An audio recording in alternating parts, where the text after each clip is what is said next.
Dans le but de bien comprendre l'insécurité linguistique, nous avons décidé de parler aux gens de notre école pour voir c'était quoi leur opinion sur ce sujet. Savez-vous c'est quoi l'insécurité linguistique? On s'est rendu compte que les jeunes et les profs de notre école n'en savaient pas plus que vous.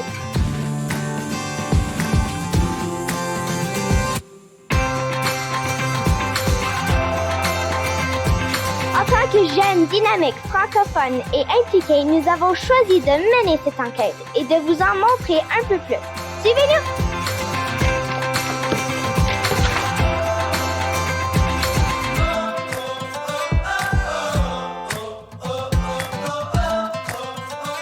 Dans tes mots, c'est quoi l'insécurité linguistique? Dans mes mots, l'insécurité linguistique, c'est d'avoir un peu honte de sa langue, puis de pas toujours être assez confiant pour parler comme on le fait d'habitude. Je pense que l'insécurité linguistique, c'est quand tu es dans une situation, quand quelqu'un il parle tout en français, puis là, quelqu'un vient juste aborder en anglais. Tu sais pas si tu devrais parler en français ou en anglais. Donc moi, l'insécurité linguistique, je trouve que c'est plus la peur d'exprimer sa langue, d'être fier de sa langue.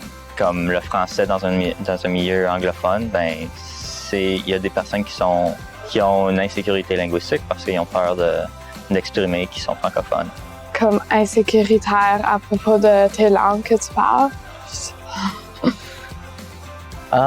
Pour moi, je dirais que peut-être ça a rapport avec que t'es pas confiant dans comment que tu peux parler une langue. Quand t'es pas sûr de qu'est-ce que tu dis ou comment t'exprimer. Linguistique, c'est la parole. L'insécurité, c'est quand les gens t'affectent dans un côté négatif. Donc, l'insécurité linguistique, ça veut dire que quelqu'un te dit quelque chose puis ça te rend inconfortable ou... Je suis pas trop sûr c'est quoi, mais de ce que je peux entendre, je pense que c'est à propos des personnes qui sont insécures à propos le langage qu'ils parlent. Allons voir s'ils connaissent c'est quoi l'insécurité linguistique. Sur tes appareils ou sur tes médias sociaux, est-ce que c'est en français ou en anglais? Tu veux dire sur mon téléphone, sur mon ordinateur? Toutes les applications puis les logiciels sont en français. Sur mon iPod, il est en anglais. Sur mes médias sociaux, c'est en anglais aussi. J'essaie de le changer un petit peu plus en français. Et sur mon ordinateur, aussi à l'école, c'est en français. Ça me dérange pas. C'est plus en anglais. Est-ce que tu te considères francophone, anglophone ou bilingue? Bilingue. Yeah, bilingue. Parce que je peux parler anglais et français. Je me considère francophone. Moi, je me considérais bilingue. Ma première langue, c'est le français. Mais j'ai appris l'anglais en même temps. Je parle français à la maison, mais mes grands-parents sont anglophones. Bilingue. Sais-tu c'est quoi l'insécurité linguistique? Non. Est-ce que tu sais c'est quoi l'insécurité linguistique? Je pense quand tu n'es pas trop certain si tu devrais te montrer à parler ta langue. Non. Linguistique. C'est quoi linguistique?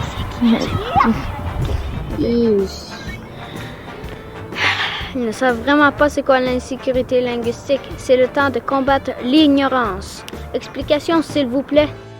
Bonjour, mon nom c'est Anna Togesi. Je suis une élève de 12e année ici à l'école Lévis-Tremblay et je vais vous parler de l'insécurité linguistique. Puis je pense qu'il y a plus qu'une définition définitivement. Ça dépend toujours d'une personne à l'autre. Puis il n'y a rien qui est vraiment défini puis précis parce que c'est un sentiment qui est senti par beaucoup de monde. Fait que ça varie d'une personne à l'autre. Mais pour moi, l'insécurité linguistique, c'est vraiment ce sentiment de ne pas être bien, confortable ou sécure dans sa langue. Donc, quand on parle, on trouve que notre façon de parler est un petit peu moins bonne que les autres ou pas aussi développée. Puis c'est vraiment juste un sentiment-là. On sait tous que c'est pas le cas du tout. Toutes les différentes langues, puis tous les différents dialectes, puis les façons de parler sont correctes, puis les accents. Puis c'est ça, l'insécurité linguistique, c'est vraiment ce sentiment-là de négativité contre soi-même à cause de notre façon de parler. Donc, que ce soit à l'école ou avec ta famille, avec tes amis, dans n'importe quelle situation, ça peut arriver. Quand tu fais juste parler ou peut-être même en écriture, tu te sens pas confortable. Écrire un texte en français ou tu te sens pas confortable. Dire une phrase en français ou parler devant un grand nombre de personnes en français. Donc, les élèves, nous avons vu que nous classions les polygones selon leur nombre de côtés. Qui peut me nommer 3 différents quadrilatères? Moi, je connais la réponse. Mais, qu'est-ce qui arrive si je dis pas bien? Est-ce qu'ils vont commencer à me juger? Est-ce qu'ils vont rire de moi? Je vais juste pas répondre. C'est juste ce sentiment que quand tu parles, t'es gêné puis tu te sens mal à l'aise parce que tu te dis comme je suis pas assez j'ai pas un niveau assez avancé de la langue pour que le monde me comprenne, ou peut-être que tu te dis mon accent est différent que les autres, donc ça veut dire qu'il est pas aussi bon, donc je veux pas parler en français avec eux, ou je veux pas parler en anglais ou n'importe quelle langue avec eux. Comment ça va? Ben, moi, je viens de faire mon test de maths. J'ai un Z-. Mais ça, c'est bien. Comment est-ce que t'es ta journée? J'ai regardé un tellement bon film tout le soir et j'ai réveillé avec un mohawk. Ça devait être amusant. Et quoi à propos de toi, Zara? Qu'est-ce que toi, tu fais? J'ai fait un cours d'éducation physique et on a fait de l'escalade. C'était tellement amusant. Chanceuse, moi, j'aurais aimé faire ça. Yo, guys. Hi. What'd you guys do last night? Not much. What about you, Lily? I was walking my dog. She ran through the forest and then ran around a tree 20 times or something. And I crashed into it. Do you guys want to go get ice cream? Sure, but you're paying. Ice cream, oh yeah. Les élèves, on parle en français, s'il vous plaît. Okay. Mais je veux pas parler en français. J'ai peur qu'ils vont rire de moi. Fait que vraiment, c'est ça, des moments où moi, je m'ai peut-être sentie insécure dans ma langue. Ça serait au niveau à l'école, beaucoup. Quand tu te fais corriger, ça arrive beaucoup que les profs se disent « mon élève parle, donc il faut que je le corrige parce qu'on a une école francophone. » Alors, les élèves, qui aimerait raconter sa fin de semaine? Lily. Cet week-end, En fin de semaine? j'ai hang out avec Braxton. C'est sorti avec Braxton. Ouais, on est allé faire du camping à un river. À la rivière. Ouais. Et on est allé nager. Vous êtes allé nager. Avec sa chien. Avec son chien. Ouais.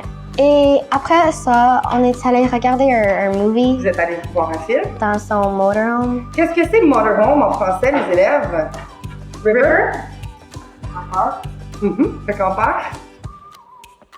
Est-ce que vous avez fait autre chose? Il faut trouver une différence pour moi dans le milieu scolaire entre qu'est-ce qui est formel puis qu'est-ce qui est informel. Donc, quand les profs doivent te corriger ou quand les profs doivent te juste laisser t'exprimer juste pour avoir du fun puis pas qu'il y ait certainement de l'apprentissage derrière ça. Quand je discute avec quelqu'un, je vais pas penser à tous les mots puis toutes les règles de grammaire, tout ça, je vais juste dire qu'est-ce que je pense. Donc, ils ont commencé à me rattraper pour ça, puis ça a commencé à me faire sentir comme si, ils trouvent que je parle pas assez bien, ou comme je me disais que je devrais juste arrêter de parler parce qu'ils vont juste continuer à me corriger. Mais finalement, j'ai eu une discussion avec eux, puis je leur ai un peu parlé de c'était quoi l'insécurité linguistique, parce que finalement, eux autres, ils avaient aucune idée, ils avaient jamais même entendu le mot. Puis ils ont compris finalement qu'il doit avoir une limite entre qu'est-ce qui est correct, des moments où c'est correct de parler de la façon qu'on veut, puis tout ça. Fait que c'était vraiment un moment éducatif pour eux d'une façon ou d'une autre. Puis c'est ça, c'est vraiment des moments où je me suis sentie insécure dans ma langue. Puis je crois que ça revient au point, il faut juste en parler de plus en plus parce qu'il y a beaucoup de monde dans tous les milieux, de tous les âges, puis de tous les environnements qui n'ont aucune idée c'est quoi l'insécurité linguistique.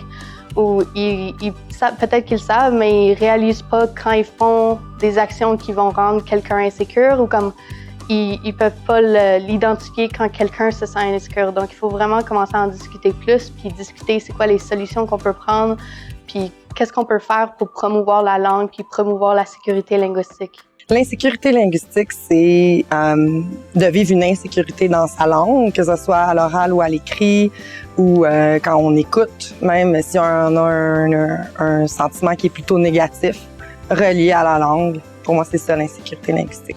C'est avoir peur de parler en français parce qu'on n'a pas envie de se faire corriger par quelqu'un qu'on croit qui est meilleur que nous en français. C'est avoir peur de se tromper, puis c'est avoir peur d'essayer. L'insécurité linguistique, ça nous amène à plus avoir envie de parler français parce qu'on s'est tellement fait dire que notre accent était pas comme les autres ou juste qu'on avait un accent. C'est vraiment triste d'arrêter de parler en français parce qu'on reçoit des commentaires de gens qui connaissent pas l'insécurité linguistique. Quels conseils ou solutions donnerais-tu aux élèves ou aux profs de l'école pour combattre ou réduire l'insécurité linguistique? C'est vraiment juste d'encourager les élèves, de mieux se sentir dans des situations qu'on pourrait parler en français ou on pourrait parler en anglais. Dans des situations qu'on peut parler les deux langues, mais qu'on parle l'anglais parce que c'est plus facile, c'est plus universel, on pourrait dire. Mais regarde, à un moment donné, c'est l'élève qui doit s'ouvrir et dire « Ok, j'aimerais continuer à parler en français pour le reste de ma vie. » Un conseil que j'aurais, ça peut être difficile des fois, mais c'est de passer au travers des commentaires négatifs qui viennent des autres, que ce soit sur ta façon de parler ou même sur ton français en général. Puis ça serait de continuer à parler français, puis de se faire des connexions avec d'autres gens qui parlent français, parce que une fois que tu as un groupe de personnes qui parlent français, puis avec lesquelles tu partages tes expériences, puis tout ça, surtout en milieu minoritaire, ça devient plus facile d'être fier de sa langue, puis ça devient plus facile de parler en français. Donc, mon conseil, ça serait vraiment de continuer à parler en français, puis de se faire un réseau avec d'autres gens qui parlent en français. Peut-être pas sentir que t'es juste la seule et que toi, t'es toute seule juste parce que tu veux pas parler comme eux. C'est pas la même façon que de juste pas avoir peur ou de penser que t'es la seule. Reconnaître quand quelqu'un se sent insécure et comme réaliser pourquoi ou discuter avec cette personne-là et demander est-ce que c'est correct avec toi? Comme t'es à l'aise à faire ça? Sinon, tranquillement, on peut comme arriver au but avec des petites étapes. Tu dois juste être fier de toi-même que tu peux parler en français ou en anglais ou plusieurs langues. Aux profs, premièrement, juste qu'est-ce que moi j'ai appris, justement, de laisser les élèves à certains moments pouvoir s'exprimer de la façon qu'ils veulent. Ça, je pense que ça va permettre aux élèves d'avoir le goût de s'exprimer en français. Je pense que de les mettre en contact aussi, les élèves, avec différents accents. Parce que c'est vrai que même si moi je considère que j'ai un très bon français, j'avais quand même plus l'accent qu'on dit québécois. J'en avais pas conscience avant qu'on me le fasse réaliser. On dirait que de se faire dire qu'on a un accent, des fois, on a l'impression que c'est un peu à connotation négative, comme s'il fallait pas avoir d'accent pour avoir un bon français. C'est comme ouvrir l'esprit sur le fait que les accents, c'est vraiment juste selon la région. Il y a pas un accent qui est meilleur qu'un autre. Puis d'en discuter aussi. Je pense que d'ouvrir le sujet, l'insécurité linguistique, ça a l'air d'un mot, je trouve, qui est compliqué. Quand on m'a mentionné ça pour la première fois, moi, j'étais pas certaine de savoir c'était quoi, puis si c'était près de moi. Puis finalement, la majorité des élèves ils ont quelque chose à dire à ce sujet-là. Fait que d'en discuter, je pense que ça peut amener des solutions. La façon de réduire et de combattre, c'est l'éducation. Plus de gens vont être au courant c'est quoi l'insécurité linguistique, ils vont éviter de le faire. Plus les gens vont savoir ce que c'est, mieux ils vont comprendre, puis peut-être être plus indulgents envers ceux qui ont un accent qui n'est pas comme le leur.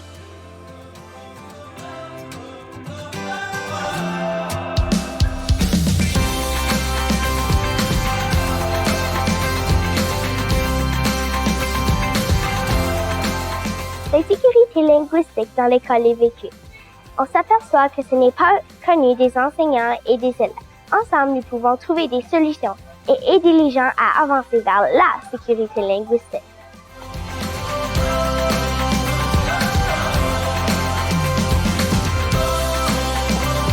Oh, on a travaillé fort aujourd'hui! Ouais, bravo!